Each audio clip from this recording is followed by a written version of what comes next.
네, 오늘은 어거스틴의 사도신경 해설 8번째 시간입니다. 아버지 우편에 앉아 계십니다 라는 부분과요, 좀 하나님의 심판에 관한 부분입니다.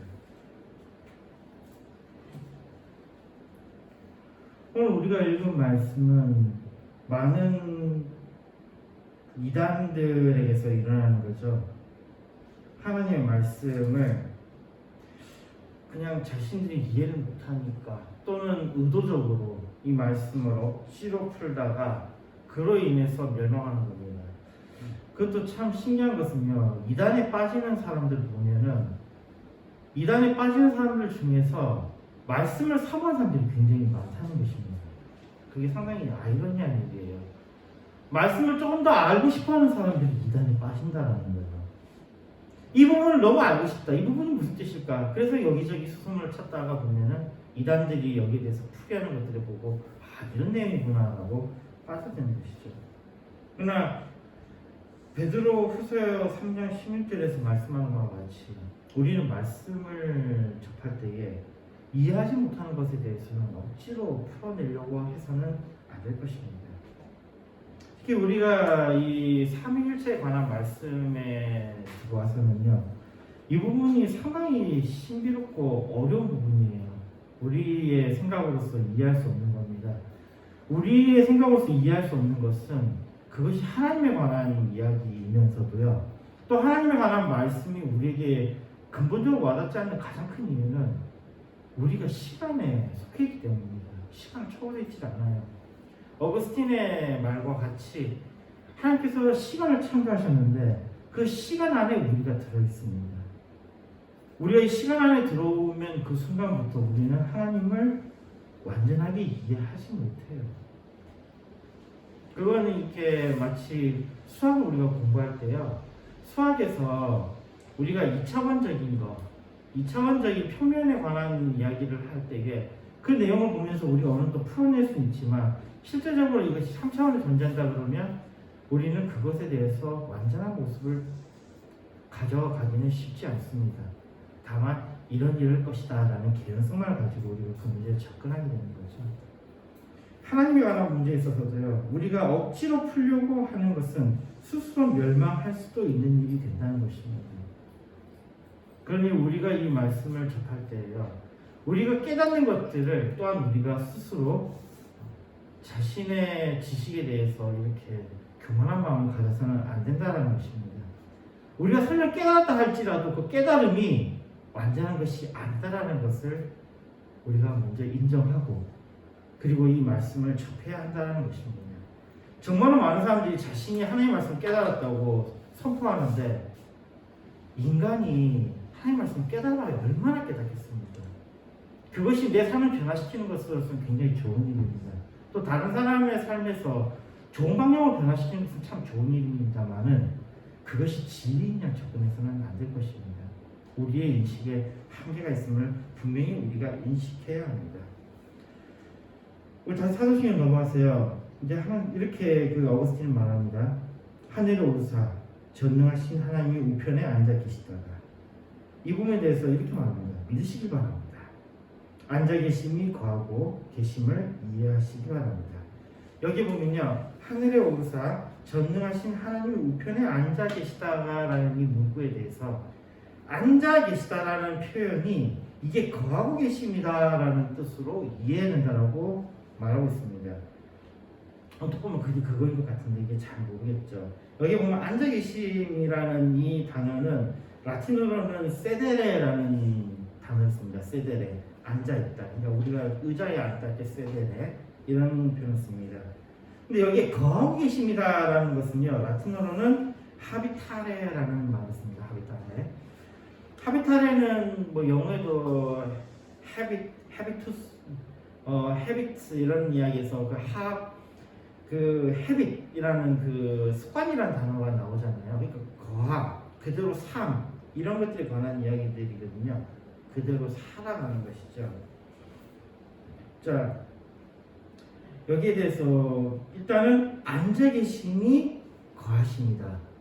다시 하면 우리 말로 어떻게 번역을 해야 될지 적절하게 분이 될지는 잘 모르겠지만 그냥 이런 거예요. 우리가 앉아있다라는 말은 그냥 살고 있다라는 표현하고 좀 같다라는 의미예요.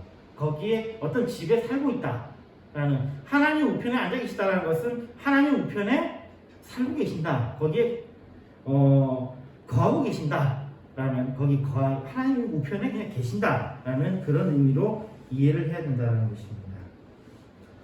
우리가 어떤 사람에 대해서 말할 때 그 나라에서는 3년을 머무릅니다라고 표현을 합니다. 심지어 성경에도 이러한 표현이 나타납니다. 이에 날이 오래도록 예루살렘에 머무느니라. 그가 앉았고 결코 다시 일어나지 않다는 것은 정말로 무엇을 의미하는 것입니까? 여기 보면은 그 말씀을 하고 있는 것은요, 이에 날이 오래도록 예루살렘에 머무느니라라고 이 번역된 부분이요, 라틴어로는 이렇게 되어 있습니다. Sedice quendam in civitate tantum tempus라고 되어 있거든요. 여기 보면은 거기 세디세 요구입니다. 아까 세데레라는 동사의 변형이죠. 그 세디세. 여기 보면은 앉아있다라는 표현인데 우리의 번역에도 뭐라 되어 있어요? 예루살렘에 머무느니라라고 우리도 그렇게 번역을 해놨거든요. 그러니까 세데레라는 그 동사와 하비타레라는 이 동사가 지금 여기에 같은 의미로 쓰였다라는 것을 여기 어거스틴이 강조하고 있어요. 앉아있다라는 것이 그냥 우리가 그냥 가만히 앉아있다 이게 아니고 그냥 앉아가지고 다시 일어나지 않았다 이 의미가 아니라 거기에 거하고 있다는 의미죠. 왜 이 부분을 강조하고 있느냐를 우리가 좀 봐야 돼요. 왜 그냥 세데레 그냥 앉아있다 하나님 편에 앉아 계신다라고 이렇게 표현하면 될 텐데 왜 여기에 어거스틴이 괜히 그 부분을 자꾸 끄집어내가지고 세데레가 그 하비타레하고 같은 뜻이다라고 자꾸 이야기하느냐 이야기죠. 그러므로 사람이 거하는 것은 앉음을 의미하는 것입니다. 그렇다면 여기서 거한다는 것이 계속 앉음으로만 생각되어야 하는 것입니까? 항상 그들이 앉아있는 것입니까? 일어나지 않습니까? 걷지 않습니까? 눕지도 않습니까? 그럼에도 불구하고 앉아있음이라고 말합니다. 그러므로 이와 같이 하나님 아버지 오른편에 그리스도가 거하심을 믿으시기 바랍니다. 자, 여기 보면요, 앉음이 거함이다라는 것은 왜 굳이 이야기하냐면 우리는 앉다라는 표현에서 우리가 어떤 느낌을 가지고 있냐면 정적인 느낌을 가지고 있는 거예요. 움직이지 않는다라는 느낌을 갖는 거죠. 왜요? 우리가 이 사도신경을 고백할 때에 하나님 우편에 앉아 계시고라고 이렇게 고백하면서 우리는 그 속에서 하나님 우편에 앉아 계시는 예수님을 우리가 생각을 합니다. 하나님 우편에 앉아 계시는 예수님을 생각하면서 그 예수님은 그냥 뭐예요? 앉아 계신 걸 생각하니까 뭐 어떤 느낌이 드는 거예요? 더 이상 활동하지 않는 예수님에 관한 이미지를 떠올릴 수 있다는 거예요. 더 이상 활동하지 않는 예수님. 심지어는 우리는 굉장히 편하게 이야기합니다. 성경에 대해서 딱 이야기할 때요, 많은 목사님들 설교할 때 이렇게 이야기합니다. 구약 시대에는 하나님이 계신다. 그리고 예수님이 오셨던 그 시대에는 예수님이 활동하셨다. 그리고 예수님이 승천하신 다음에 그럼 뭘 이야기합니까? 성령님이 역사하신다. 그렇게 그냥 딱딱딱 잘라서 이야기해버려요. 이런 느낌에서 지금 우리 성령 시대니까 성령을 강조하는데 이 성령의 시대 때에는 그러면 하나님은 역사하지 않으십니까? 이 성령의 시대에 예수님은 더 이상 역사하지 않으십니까? 여기 말하시는 거예요. 그냥 앉아 계시느냐? 그게 아니라는 거예요. 아까 세데리라는 동사가 하비타레라는 동사로 바꿔서 이야기하는 것은, 하비타레라는 것은 어떤 게 연상이 되냐면요, 그대로 움직이는 것을 그대로 연상할 수 있는 거예요. 그러니까 여기에는 앉아만 있는 것이 아니라 일어나는 것도 있고요, 그 다음에 걷는 것도 있고요, 또는 눕는 것도 있습니다. 그럼에도 불구하고 아까 그 열왕기상에 표현할 때에 머무는이라는 표현을 바로 세데레라는 동사를 사용해서 표현했다는 거예요. 이것을 다시 정리를 하면 예수님은 지금도 역사하고 계신다는 얘기입니다. 지금도 하나님 우편에 앉아 계시면서 앉아 계심이 하나님 우편에 거하시는 것인데 하나님 편에 거하시면서 지금도 우리를 위해서 역사하고 계신다는 겁니다. 가장 대표적인 것으로서 그러잖아요. 간구하고 계시잖아요. 우리를 위해 기도하고 계신다는 거잖아요. 그리고 예수님은 지금도 우리를 위해 일하고 계십니다. 지금도 우리는 예수님 이름을 믿으면 구원을 받습니다. 성령님을 통해서 우리의 마음의 변화가 있어 예수님을 믿으면 구원을 받는다는 것은 예수님은 지금도 우리를 위해 일하고 계신다는 것입니다. 그분은 그곳에 계십니다. 그러면서 여러분들의 마음이 그분은 무엇을 하고 계십니까? 라고 여러분에게 말하도록 내버려두지 마십시오. 허락되지 않은 것을 얻으려고 그것을 구하여서는 안 됩니다. 그분은 거기에 계십니다. 여러분들에게 이것으로 충분한 것입니다. 주님은 복받은 분이시며 심지어 아버지의 오른편이라 불리는 복을 받으신 분입니다. 그 자체가 복된 분은 아버지의 오른편입니다. 여기 보면은 이제 예수님에 대해서 우리가 가지지 말아야 될 짐에 관한 얘기가 바로 이겁니다. 예수님은 도대체 지금 뭐 하시는 거야? 예수님 도대체 지금 뭐 하시는 거야? 이 짐을 가지지 말라는 거예요. 그러면서 이 말씀을 지금 가지고 오는 겁니다. 아까 우리가 읽었던 베드로후서 3장 16절 또 그 모든 편지에도 이런 일에 관하여 말했을 때 그 중에 알기 어려운 것이 들어있으니 무식한 자들과 굳세지 못한 자들이 다른 성경과 같이 그것도 억지로 풀다가 스스로 멸망에 이릅니다. 여기에 대해서 칼빈도 같은 입장이죠. 우리가 알 수 없는 부분에 대해서는 어떻게 하라고요? 넘어가라고요. 예수님이 지금 하나님 우편에서 뭐하고 계시는지는 더 이상 우리가 알 수 없잖아요. 그렇다고 예수님이 그냥 머무르고 계신다. 세데레가 아니라 하비타네라고 같이 생각해도 된다는 것은 지금도 역사하고 계신다. 근데 뭐하고 있는지는 우리는 알 수 없다. 근데 그것을 우리가 알려고 억지로 풀 필요가 없다라는 거예요. 억지로 풀어서는 안 된다라는 겁니다. 이 부분에 대해서요. 예수님이 지금 활동하고 계신데 너무 불친절한 말인 것 같죠? 너무 불친절한 말인 것 같지만 그러나 여기에 대해서 우리가 더 이상 억지로 풀려고 할 필요는 없다는 것입니다. 알려고 하는 것에 대해서는 모르겠습니다만 억지로 풀려고 해서는 안 된다는 것입니다. 그러면서도 또 여기에 이야기 있죠. 아버지의 오른편이라고 말합니다. 오른편. 이게 모르겠습니다. 요즘에 들어가서는 하도 그 차별에 관한 것에 대한 논의가 많아졌고 오른편과 왼편에 관한 이야기에 대해서 논의하면서 옳다, 옳다라는 말은 세계 어디를 가도 재밌는 것 같아요. 우리는 옳다라는 표현은 뭐예요? 오른편이라는 것은 그거는 좋은 거예요, 나쁜 거예요? 그 좋은 거예요, 나쁜 거예요? 오른편이라는 것은요? 이게 각 나라마다 재밌어요. 베트남 모드 보니까 오른편이 파이더라고요. 파이가 뭐냐면 진짜 옳다라는 의미예요. 맞아, 옳아, 그게 파이예요. 근데 그 파이가 오른편이에요. 영어에도 right잖아요. 오른쪽, right. right라는 것은 올바르다, right. 맞아, right. 모든 것이 괜찮아 할 때 쓰고요. 근데 또 right이라는 말에서 어떤 의미가 있어요? right이라는 것은 힘이라는 의미도 있는 거예요. 그 속에는. 그래서 right라는 것은 항상 좋은 것들에 관한 이야기입니다. 반면에 왼편이라는 것은 대부분이 안 좋은 의미로 쓰이더라고요. 왼편이라는 건 대부분이 안 좋은 의미로 쓰여요. 그러니까는 뭔가 우리가 그러잖아요. 우리가 그 정상적인 사람들에 대해서는 그 오른편이라는 표현을 쓰는 반면에 좀 아닌 사람들에 대해서는 왼편이라는 표현을 많이 쓰거든요. 근데 우리나라에 상당히 흥미로운 게 있네요. 우리나라는 영의정, 그 좌의정, 우의정이 있는데 좌의정이 높습니까? 우의정이 높습니까? 좌의정이 높아요? 우의정이 높아요? 우리 좌의정이 높죠? 우리는 좌측이 높아요. 뭔가 굉장히 왜곡된 것 같이 보이죠. 그건 어떤 의미예요? 누구의 입장에서 따냐 그게 오른편이 왼쪽이냐 달라지는 거죠. 저쪽에서 봤을 때는 왼쪽이지만 이쪽에서 봤을 때는 오른쪽인 거예요. 그런 의미가 있는 거죠. 제가 왜 이야기를 던지냐면요. 여기에 어거스틴이 이 부분을 이야기합니다. 만일 우리가 이것을 육체에 따라서 오른편과 왼편으로 이해한다면 그분이 아버지의 오른편에 앉으시기 때문에 아버지는 어디 계십니까? 왼편에 계시게 됩니다.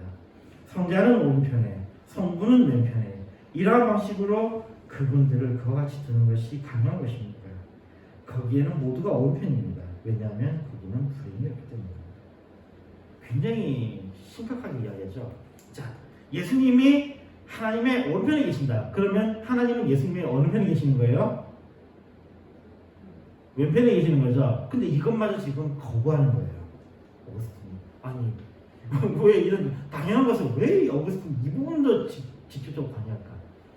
근데 다시 이야기하지만 어거스틴은 시간을 하나님의 창조물로 봅니다. 시간이 들어오면서 같이 들어온 것이 뭐냐? 공간이에요. 공간. 시간과 공간이 같이 들어오는 거예요. 그러니까 우리는 오른편이라는 것을 상정할 때는 반드시 왼편이 존재하게 되는 겁니다. 그건 우리가 가진 시간 속에서 나타나는 거예요. 시간 속에서 오른편과 왼편이 나타나는데 시간이 없으면 어떻게 되는 거예요? 오른편과 왼편의 구분이 없어지는 거예요. 즉, 이 이야기는 하나님도 오른편에, 예수님도 오른편에 계신다는 이야기입니다. 예수님이 오른편에 계시니까 하나님은 그 반대편이 왼편에 계신 것이 아니라 하나님도 오른편에 계신다는 거예요. 굉장히 중요한 이야기가 여기 있습니다. 왜 그러면 여기서 하나님의 우편에 앉아 계시다라는 표현을 쓰느냐? 그리고 왜 하나님도 오른편에 계시느냐라는 것은요. 바로 이것이 연결되는 것은 심판과 연결되기 때문입니다. 그 다음 봅시다. 하나님 심판입니다. 저리로서 산자와 죽은 자를 심판하러 오시리라. 예수님께서 심판하실 수 있는 것은 예수님이 어디에 계시기 때문이에요? 오른편에 계시기 때문입니다. 자, 이 오른편이라는 의미가 옳다는 의미잖아요. 옳다라는 의미. 옳다라는 의미 때문에 심판할 수 있는 거예요. 옳다기 때문에. 옳기 때문에 심판할 수 있는 겁니다. 그리고 또 여기에 또 갈리는 거예요. 살아서 남아있는 사람들, 그리고 앞서간 죽은 사람들을 심판하러 오실 것입니다. 여기에 대해서 살아있는 사람들은 의로운 자들로, 죽은 자들은 불의한 자들로 이와 같이 이해되어질 수 있을 것입니다. 주님은 그들을 각각 행한 것에 따라 보호하시며 두 부류 모두를 심판하실 것입니다. 예수님은 오른편에 계시고요. 그리고 의로운 자들과 불의한 자들을 심판하러 오실 것입니다. 여기에 이렇게 되어 있습니다. 살아있는 자들은 의로운 자들로, 그 다음에 죽은 자들은 불의한 자들로 그렇게 이해되어질 수 있다고 그러는데, 자, 이걸 우리가 그러면 고지고대로 받아들인다면 지금 죽었던 분들은 다 어떻게 되는 거예요? 다 악한 자들이죠. 그럼 인류상에 죽지 않은 사람은 없잖아요. 그럼 모두가 뭐예요? 모두가 악한 자예요. 여기 1차적인 의미가 있습니다. 1차적인 의미는 모든 사람들이 다 악한 자들이에요. 다 죽기 때문입니다. 그런데 우리가 여기에 또 다른 이야기를 하죠. 믿는 자들에 대해서 성경에서 뭐라고 이야기하냐면요. 믿는 자들에 대해서 뭐 한다고 그랬어요? 잔다라고 표현했어요. 잔다라고 표현했습니다. 그 이야기는 다시 일어난다는 거. 잔다라는 것은 아직 그 속에 뭐가 있는 거예요? 생명이 있는 거예요. 잔다라는 것은. 예수님을 믿으면, 하나님 편에 앉아 계시는 그 예수님을 믿으면, 그 예수님은 지금도 역사하시는데 그 예수님 우리에게 무슨 일을 하시는 거예요? 우리에게 생명을 주시는 거예요. 예수님을 믿으면 우리가 구원을 받고, 그 구원을 받음으로 인해서 우리가 무엇을 약속받는 거예요? 영생을 약속받는 겁니다. 그러니까 1차적으로는 우리가 모두 죽어요. 1차적으로는 우리 모두 다 죽습니다. 그러나 거기서 끝나는 게 아닌 거예요. 그래서 여기에 대해서 살아있는 사람들이라는 표현을 쓸 수 있는 것은 바로 그리스도 안에서 새로운 삶을 얻는 사람, 새 생명을 얻는 자, 예수님의 생수의 그 강물을 마시는 자, 그 물을 마시는 자, 생수를 마시는 자, 생명의 그 물을 마시는 자, 예수님의 보혈에 참여하는 자, 이들이 바로 살아있는 자들이며 의로운 자들입니다. 그리고 죽은 자들은, 불의한 자들은 뭐냐? 예수님을 믿지 않는 자. 예수님을 믿지 않는 자들이 바로 불의한 자들이라는 것입니다. 그리고 예수님이 오시는 그때에, 예수님께서 하나님 우편에 계시면서 예수님이 오시는 그때에 이 두 부류 모두를 심판하실 것입니다. 한쪽만 심판하는 것이 아니라 두 쪽 모두 다 심판하는 거예요. 자, 예수님의 재판장에는 의로운 자가 섭니까, 서지 않습니까? 말씀대로면 선다는 것입니다.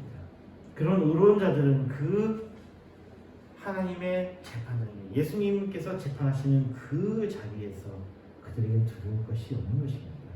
반면에 예수를 믿지 않는 자들은 반대의 것이겠죠.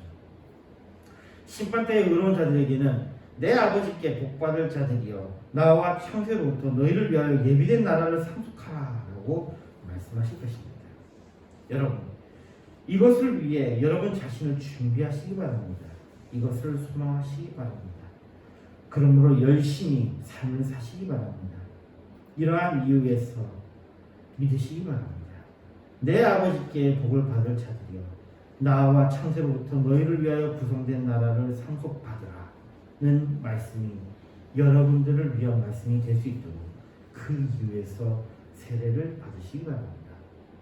어거스틴이 지금 말씀하고 있는 부분을 우리가 명확하게 지금 다시 한번 되새겨봅시다. 우리가 하나님의 재판장, 예수님께서 재판장이 되셔서 하나님의 그 법정에 우리가 섰을 때에 우리는 그 법정에서 두렵고 떨리는 마음으로 서는 것이 아니라 오히려 뭘 갖고 선다고요? 소망을 가지고 선다고요. 그 재판장에서는 이렇게 선포될 것입니다. 아버지께 복받을 자들이여 나와 창세부터 너희를 위하여 구성된 나라를 상속받으라. 우리에게 하나님께서 약속하신 그 나라. 자, 그럼 예수님께서 승천하셨을 때에 뭐 때문에 뭐 때문에 가신다고 했죠? 너희를 위하여 거할 처소를 예비하러 간다고 말씀하셨죠. 하나님께서 우리에게 주신 그 나라를 상속받으라. 그러기에 여기에 참여하는 것은 무엇이냐? 바로 세례를 받는 것입니다. 우리가 주님의 법정에서 생명의 자들, 오른쪽에 있는 자들에게 우리가 분류되기 위해서는 우리가 세례를 받는 것이 필요합니다. 세례를 받는 것이 필요해요. 그 다음 봅시다. 왼편에 있는 자들에게 무엇이 있습니까? 저주를 받은 자들아 나를 떠나 마귀와 그 사자들을 위하여 예비된 영영한 불에 들어가라. 그러므로 산자와 죽은 자 모두는 그리스도에 의해서 심판을 받을 것입니다. 우리가 사도신경 속에서 산자와 죽은 자를 심판하러 오시리라 라는 이 말씀 속에는요, 바로 산자는 어떤 자들이요? 그리스도를 믿는 자들, 하나님의 그 영원한 나라를 상속받을 자들이 바로 산자입니다. 그리고 죽은 자는 바로 왼편에 있는 자, 저주를 받을 자들, 마귀와 그 사자들 위해 예비된 영영한 불에 들어갈 자들이 바로 죽은 자들입니다. 우리는 우선 시간이 연관되지 않은 그리스도의 탄생에 대해서 다루었습니다. 그리고 풍성한 시간 속에서의 그리스도의 동정녀 탄생에 대해서도 다루었습니다. 그리스도의 순환에 대해서 말해줬고 그리스도의 심판에 관한 것도 언급되었습니다. 하나님의 독생자이시며 우리의 주님이 되시는 그리스도에 대해서 언급되었던 모든 것을 다루었습니다. 그러나 삼위일체에 대해서는 아직 완전하지 않습니다. 자, 여기 삼위일체에 대해서 완전하지 않다는 것은 아직 뭐에 관한 말씀이 아직 안 나왔죠? 성령님에 관한 말씀이 안 나왔습니다. 이제 우리가 사도신경을 외우면서 그러잖아요. 우리가 사도신경 또 우리가 낭독하면서 그러잖아요. 성령님에 대해서는 어떤 말씀이 사도신경에 있죠? 성령님에 대해서는요. 예수님에 대해서는 굉장히 많은 부분이 있어요. 하나님에 대해서는 전능하사 천지를 지으신, 천지를 만드신 하나님 아버지예요. 그 다음에 예수님에 대해서는 상당히 많은 이야기가 있고요. 그 다음에 성령님에 대해서는 어떤 부분이 있어요? 성령님에 대해서는 뭐가 있죠? 성령의 교통하심 있죠. 교통하심. 소통. 이게 굉장히 중요한 파트예요. 소통한다는 거. 인간이 하나님과 소통한다는 것은 인류 역사상에 있어서 굉장히 획기적인 이야기입니다. 이때까지 인류 역사상에서 권력을 잡았던 자들은 다 뭐예요? 다 자기가 무당이라 그러잖아요. 우리 대표적인 당군이 대표적인 게 아닙니까? 자기가 무당이라 그래요. 무당이라는 건 뭡니까? 신과 소통하는 자가 무당이잖아요. 신과 소통. 자기만 소통하다 그랬어요. 근데 아이러니하게도 우리 모두가 믿는 자들은 어떻게 되는 거예요? 모두가 하나님과 교통하게 됩니다. 그 역할을 하시는 것이 바로 성령님이세요. 그러니까 이 하나님이 성령님이라는 이름으로 우리와 직접 소통하신다는 거예요. 이게 굉장히 획기적인 이야기입니다. 이건 우리가 다음에 배우고 이제 우리가 정리합시다. 예수님에 대해서 말씀할 때요, 삼위일체에 관한 이야기가 있었습니다. 삼위일체에 관한 이야기가 있으면서 예수님은 하나님으로부터 어떻게 됐고요? 영원히 나으신다고 했습니다. 이거는 시간이 연관되질 않아요. 그리고 여기에 대한 것은 뭘로 우리가 그 비유를 들었죠? 불과 빛으로 예를 들었습니다. 불로부터 빛이 나옵니다. 태어나는 거죠. 탄생하는 거죠. 그러나 이 두 가지는 항상 어때요? 동시에 존재합니다.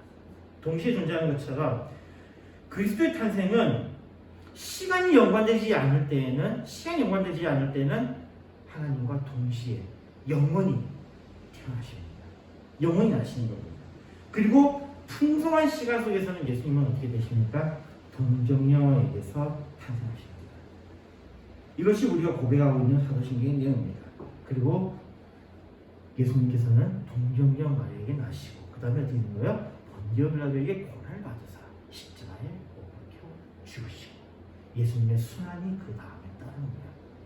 예수님의 순환과 함께 그리고 예수님께서는 부활하시고 그리고 이제는 하나님의 오른편에 앉으사, 하나님의 오른편에 앉으사라는 것은 앉아있는 그 모습이 아니라 하비탈에 하나님의 오른편에 거하사, 오른편에 거한다는 것은 항상 의로움 속에서 계시면서 그리고 심판하러 오신다는 것입니다.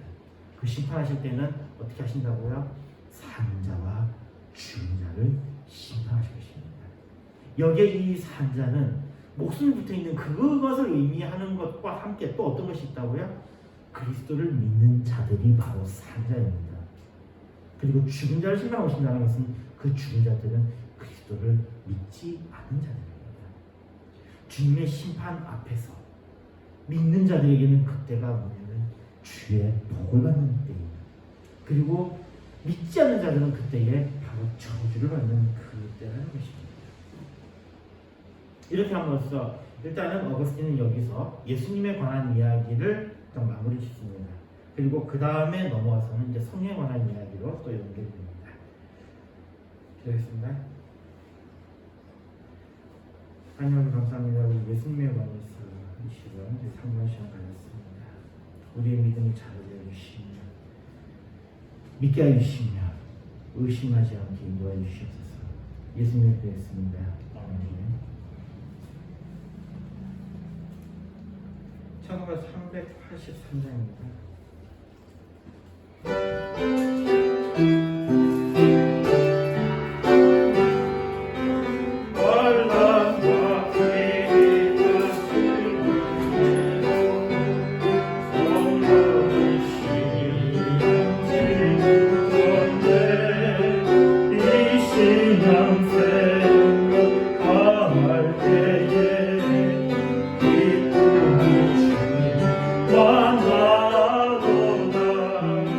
성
감사에 감사합니다.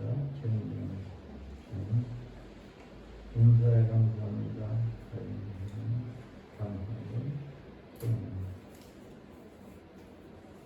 좋으신 하나님을 도서들에게 맺게 주시고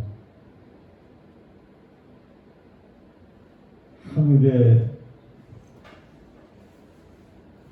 생명의 말씀을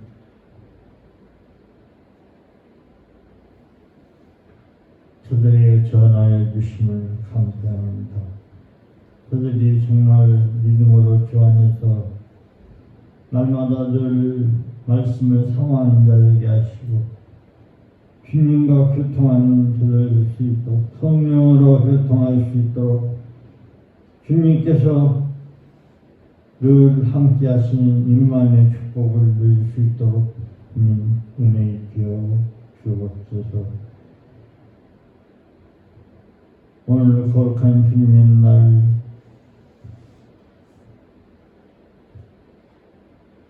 주의 이름으로 모여 예배하는 자들 위에 하나님의 은혜와 성령의 역사가 일어나게 하시고 모두 다 정말 그들이 마음속으로 예수를 구주로 믿는 이 놀라운 축복 속에서 날마다 늘 편안하며 승리하는 승자가 되도록 특별히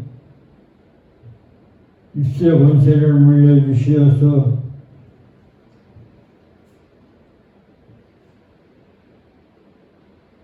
흑암의 세력이 쫓겨가는 역사가 일어나게 하시고 우리의 마음속에 주님이 주인 되시어서 우리의 마음이 편안하며 기쁘고 즐거울 수 있도록 온유하고 겸손한 자다 그에게 부족함이 없도록 은혜에 베풀어 주옵소서. 이 예물이 아버지의 쓰여진 것에 하나님의 나라가 확장되게 하시고 이 예물이 쓰여진 것에 사람 살리고 영혼 살리게 하여 주옵소서. 특별히 목양교회를 이 서익 삼동의 아버지 본천 삼동에 세웠습니다. 주님에게 주간 영혼 정말 구원받기로 예정된 자들 발걸음을 인도해 주시고 또 같이 나와서 예배할 수 있도록 주님 역사하여 주옵소서. 저들 부족한 것밖에 없사오니 주님 저들에게 새 힘을 주시고 영권과 영역을 만들어나가여 주시어서 아버지 또 보는 눈이 열려 활짝 열려서 구원받을 자들을 만날 수 있도록 주님 도와주시고 은혜 입혀 주시옵소서. 아버지 하나님 이 귀한 예물이 꼭 하나님 마음에 드는 합당한 데 사용되도록 사용하는 자들의 손길을 축복해 주시고 지혜 명철 총명을 더하여 주시옵소서. 감사를 드렸고 예수님의 이름으로 기도드리옵나이다. 아멘.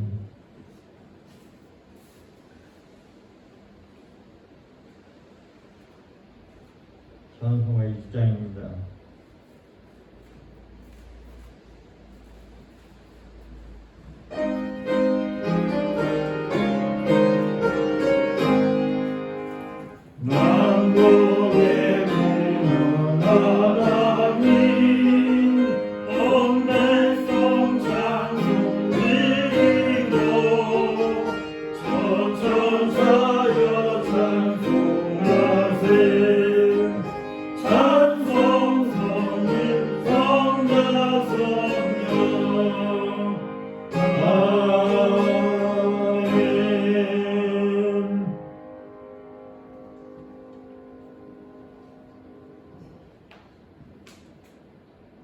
교회 머리 대신 우리 구주 예수 그리스도의 은혜와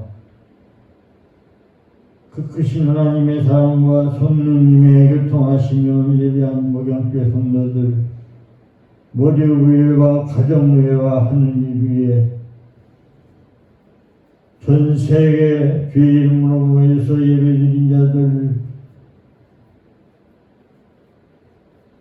예수를 구주 믿는 자들 머리 위에와 가정 위에와 하느님 위에 앞으로 전도받아서 구원받을 자들 머리 위에와 가정 위에와 하느님 위에 이제부터 영원토록 항상 함께 있을지어다. 아멘.